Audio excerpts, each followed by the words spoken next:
Жемқорлықпен күресу қоғам мүшелерінің күнделікті өмір салтына айналу керек. Елбасының ел даму жолына арнаған 100 нақты қадамда қоғам дертіне қарсы тұрудың тың тетіктерін атап көрсеткен.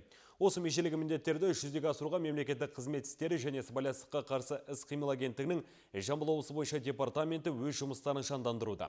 Құқық бұзушылықтар мен жемқорлықтың алдын алуда жүйелі жұмыс істейтін бөлімдер құрған. Жамбыл облысы бойынша 6000-ға жуық мемлекеттік қызметшілер бар. Жеңішінен жалғасқан сыбайластық өкінішке қарай мемлекеттік қызметкерлер арасында да кездесіп жүргені жасырын емес. Сондықтан олардың жемқорлыққа жол бермеу үшін департамент ұжымы арнайы біліктілікті арттыру курстарынан да дәріс беріп тұрады. Елбасы ұсынған 100 нақты қадамның 15 бөлімде кәсіби мемлекеттік аппарат құрудың нақты қарекеті қарастырылған.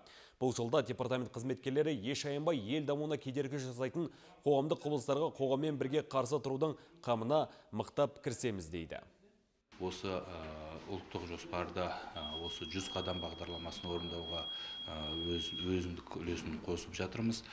Бүгінгі күні мысалға мемлекеттік қызмет саласын дамыту, мемлекеттік қызмет саласына әділ, адал, таза адамдарды алып келу мәселесіне бағытталған бірқатар іс-шаралар жасап жатырмыз.